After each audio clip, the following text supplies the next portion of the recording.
কিন্তু আমরা সেখানে আমি এইটাকে বড়জোর বলতে পারি যে আপনি শাক দিয়ে মাছ ঢাকার ক্ষেত্রে আপনি খুবই দক্ষ। এখন আপনি অন্যরা কি করছে সেটা আপনি যদি কোনোদিন আমারে বলেন, আমার একটা সাংবাদিক হিসেবে আমার একটা প্রত্যাশা থাকলো যে এটা আপনি আমাকে আগে বলবেন যে 5 তারিখ আসলে আপনারা কেন গেছিলেন। এখন সেটা এখন আপনি বলতে না পারেন সেটা তো অসুবিধা নাই, কিন্তু আমরা এটাতে আপনার কি চিন্তা হয়? আমার মনে হয় যে আপনারা আমি যে ক্ষমতার দ্বন্দ্ব আমি আমার হাইপোথিসিসটা বলি, আমি যে ক্ষমতার দ্বন্দ্ব নিয়ে আপনাকে প্রশ্ন করছিলাম, আমার কাছে এটা একদম একদম একদম যদি আপনি আমার মত জানতে চান, আমি মনে করি যে এটা আপনাদের ভেতরকার ক্ষমতার দ্বন্দ্ব।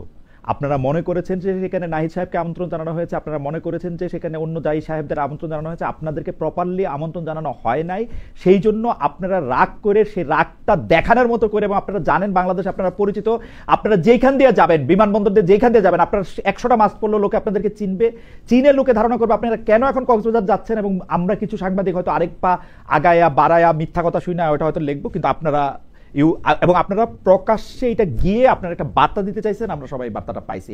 ডক্টর সালাম, আমি দুঃখিত, আমার আওয়াজ আপনি বললেন আবার আমার গলার আওয়াজ থেকে বাইরে যাওয়াতে ডক্টর সালামের কানে লাগতেছে কথা। আমি এখানে জাস্ট একটু অ্যাড করে দিচ্ছি, এটা কোনো ক্ষমতার দ্বন্দ্ব, আপনার যে পারসেপশনটা রয়েছে এই পারসেপশনের জায়গায় আপনি সরে আসতে পারেন, এটা ক্ষমতার দ্বন্দ্ব না আমাদের মধ্যে। এই জায়গাটায় অর্থাৎ আমাদের লিডারশিপের জায়গাটাতে আমরা যারা আছি ক্ষমতার দ্বন্দ্ব নাই আমাদের, আমরা এই জায়গাটায় মানে সবাই ছাড় দিয়ে চলে। খুবই ভালো লাগলো শুনা।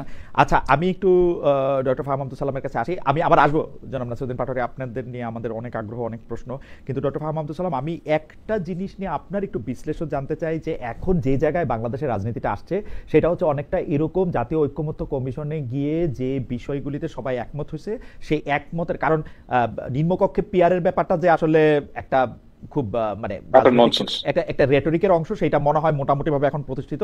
সুতরাং যেই জায়গায় সেটা আটকে থাকতেছে সেটা হচ্ছে যে যে বিষয়ে ঐক্যমত্য হবে সেই বা ঐক্যমত্য হয়েছে অলরেডি, তারা কখন সেগুলি ইমপ্লিমেন্টেড হবে, এটা কি এখন হবে নাকি বিএনপি যেরকম বলতেছে যে সেটা মানে পরবর্তী, এখন তো হওয়ার কোনো উপায় নেই, এইটা নিয়েই কিন্তু আসলে লাগতেছে। আপনার কাছে কি মনে হয় যে এটা নিয়ে যদি একটা যেটাকে বলে আমরা একটা অচল অবস্থা সৃষ্টি হয়, সেটার রাজনৈতিক না মানে এখন তো পার্লামেন্ট নাই, এখন পার্লামেন্ট ছাড়া তো আপনি এগুলোকে কেমন করে আপনি মানে পার্লামেন্ট ছাড়া আপনি কিভাবে সংবিধানকে চেঞ্জ করবেন? It is a ridiculous idea, it's a very bad precedence. না, কিন্তু পার্লামেন্ট ছাড়া তো সংবিধান চেঞ্জ হয় জনপ্রিয়ভাবে, যে কয়বার বাংলাদেশে জরুরি আইন হয়েছে, মার্শাল ল হয়েছে, বা একজন লোকের জন্য সংবিধান চেঞ্জ হয়েছে, এগুলো খুবই খারাপ জিনিস। উপায়টা কি? যদি উপায়টা ইজ ভেরি সিম্পল, উপায়টা ইজ ভেরি সিম্পল। আপনাকে তিনটা political party, let's say BNP 855টার মধ্যে 750টার মধ্যে রাজি হয়েছে, রাইট?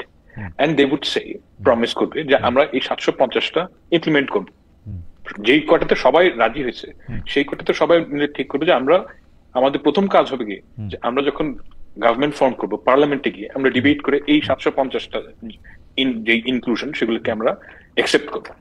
বাকি যে পয়েন্ট গুলো আছে যেগুলোতে ধরা যাক এখন পর্যন্ত কোনো একমত নাই, সেই ক্ষেত্রে আপনি ধরে নিবেন যে 3 পলিটিক্যাল পার্টি 3জনই বলবে যে সাপোজ আপনার 100টার মধ্যে সমস্যা আছে, রাইট, অথবা 50টার মধ্যে সমস্যা আছে, তারা তাদের ম্যানিফেস্টোতে বলবে যে আমরা এই version of this we will implement that, এবং আমরা এটাকে এমন ভাবে রিড করবো যে পাবলিক যাকে ভোট দেয় তার ম্যান্ডেট আছে ওই জিনিসগুলো তার মতো করে করা, যেই 50টার মতন বাদ আছে।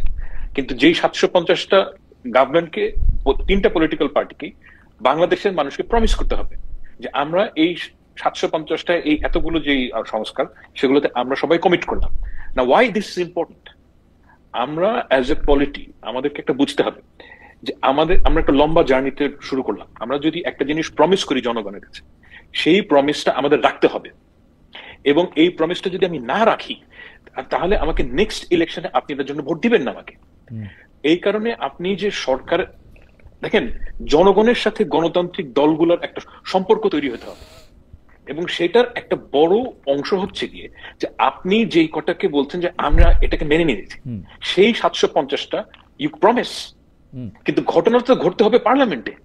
পার্লামেন্টে আপনি কি মানে যদি না যান আপনি কিভাবে এটা করবেন? না আপনি ডক্টর সালাম, আমি এখানে দুইটা প্র্যাকটিক্যাল সমস্যার কথা বলে আপনার কাছে একটু নিদান চাই। একটা প্র্যাকটিক্যাল সমস্যা হলো আমরা কিন্তু বিএনপিকে আগে দেখছি, আমি একদম স্পষ্ট মনে করতে পারি যে 2001 সালে বিচার বিভাগ আলাদা করার ক্ষেত্রে সব কিছু নিয়ে রেডি ছিলেন ব্যারিস্টার সৈয়দ ইশতিয়াক আহমেদ, সেই সময়কার আইন উপদেষ্টা, কিন্তু তাকে জানানো হয়েছিল যে এটা বিএনপি গভর্নমেন্টে গিয়ে এটা করবে, পার্লামেন্টটা করবে, 5 বছর এটা করে নাই, ফ্যাক্ট রিমেন্স।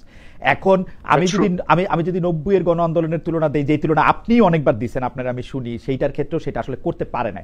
এখন বিএনপি ক্ষমতায় গিয়ে যেগুলির ব্যাপারে একমত হয়েছে সেগুলি যে করবে, সেইটা আমরা মানে এত বড় নদীতে আমরা নৌকাটা বাঁধবো কেমনে? মানে আমরা তো আর এটা বিশ্বাস করতে পারি না। মানে আদার অপশনটা বরং আমি নিদানটা আপনার কাছে। আর দ্বিতীয়টা হইলো যে বিএনপির ক্ষেত্রে যদি আমি দেখি, এখন যদি বিএনপি আর এনসিপি যখন তারা ইলেকশন করবে, তখন ইলেকশন করতে গিয়ে যদি তারা বলে যে দেখো বিএনপির জন্যই এটা আমরা ইমপ্লিমেন্ট করতে পারলাম না, এটা তো বিএনপির জন্য রাজনৈতিকভাবেও খারাপ।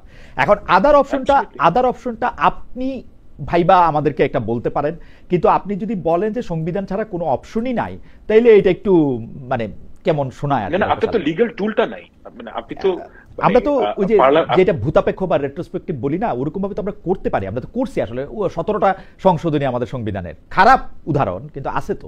It's a very bad thing. দেখেন আমি একটা জেনুইন ওপিনিয়ন বলি আমার, যে বাংলাদেশে যদি আপনি আওয়ামী লীগের মতন যদি একটা বিরোধী দল থাকে এবং যদি এনসিপি, বিএনপি কিংবা জামায়াত ইসলামী ওই ধরনের বিরোধী দল হয়, তাহলে বাংলাদেশের রাজনীতি সামনে আগাবে না। একটা ডেমোক্রেসি হচ্ছে কি অনেক বড় ব্যাপার হচ্ছে কালচার। ডেমোক্রেসির সবচেয়ে বড় ব্যাপার হচ্ছে জেন্টলম্যানস এগ্রিমেন্ট। আপনি যদি সারাক্ষণ ঝগড়ার মোডে থাকেন, আপনি কিচ্ছু অ্যাচিভ করতে পারবেন না, নাথিং। কারণ কথা হচ্ছে যে আপনি সংবিধানে সবকিছু লিখে দিতে পারেন, কিন্তু ওটাকে যদি আপনি ওটা যে মানবেন, এটা কিন্তু এসেনশিয়ালি একটা জনগোষ্ঠীর পলিটি হয়ে ওঠার একটা নিদর্শন। এই যে পলিটি হওয়ার জন্য আপনাকে তো সব পক্ষকে মানে আপনি যদি প্রথম স্টেপ হয় ডিস্ট্রাস্ট, আপনি কিচ্ছু অ্যাচিভ করতে পারবেন না, এটা গ্যারান্টিড। এবং আমি মনে করি যে 2001 সালের বিএনপি আর এখনকার বিএনপি এক বিএনপি না, রিয়ালিটি হ্যাজ চেঞ্জড। ঠিক সেভাবে 2001 সালের জামায়াত ইসলামী এখনকার জামায়াত ইসলামী না। এবং আমি মনে করি না যে যেই প্রমিস গুলো মানে যেই ব্যাপারগুলো ঐক্যমত হয়েছে অলরেডি, সেগুলো ইমপ্লিমেন্ট না করার কোনো উপায় থাকবে বলে আমার মনে হয় না। কিন্তু ডক্টর সালাম, আপনার কাছে মনে হয় না যে এই যে লিগ্যাল যে কোনো টুল নাই, এই বা লিগ্যাল টুলের ব্যাপারে শুধুমাত্র বিএনপি যে কনসার্ন হইতেছে, এইটা কেন? মানে লিগ্যাল টুল যদি না থাকে, আমরা যদি এটা জোর করে করি, এটা যদি খারাপ একটা প্রেসিডেন্স হয়, এটা তো এনসিপিরও বোঝার কথা, এটা তো জামাত ইসলামেরও বোঝার কথা। এনসিপি বা জামাত ইসলামী লিগ্যাল টুলটা না থাকা সত্ত্বেও এটা করতে বলতেছে, বিএনপি কেন সংবিধানকে বাঁচানোর জন্য, সংবিধানের মর্যাদা সুমহান রাখার জন্য এত বেশি ব্যস্ত এখন?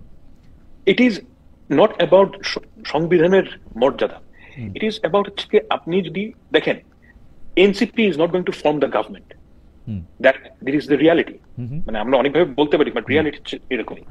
এখন এনসিপি যারা গভর্নমেন্ট ফর্ম করবে না, তাদের জন্য অনেক ধরনের কথা বলা সম্ভব। যখন আপনি অ্যাকচুয়ালি গভর্নমেন্ট রান করবেন, তখন আপনি খেয়াল করবেন যে অনেক জিনিস কাজ করা যায় না। আপনি সরকার যদি ফর্ম করতে না হয়, তাহলে আপনি বলতে পারেন ইন্ডিয়াকে খায়া দাও, ভাঙ্গা দাও, সবকিছু। কিন্তু যখন আপনি অ্যাকচুয়ালি রান করবেন government, then you will see the reality is difficult. হ্যাঁ, তো আপনি বিএনপি যেহেতু মনে করছেন আমরা দল ফর্ম করব, তার যে ভিশন সেটা হচ্ছে কি আমাকে নিয়মের মধ্যে থেকে চলতে হবে। এবং this is something that we should actually accept, যে আপনি যেটা নিয়মের মধ্যে থাকাটা খুব জরুরি একটা জিনিস। না ডক্টর সালাম, আমি একটু ভাঙ্গা বলি, মানে ধরেন আপনার থেকে ধার নিয়ে বলি, আপনি 749টা বিষয়ে আপনি একমত হয়েছেন, 749 বিষয়টা আপনি করবেন।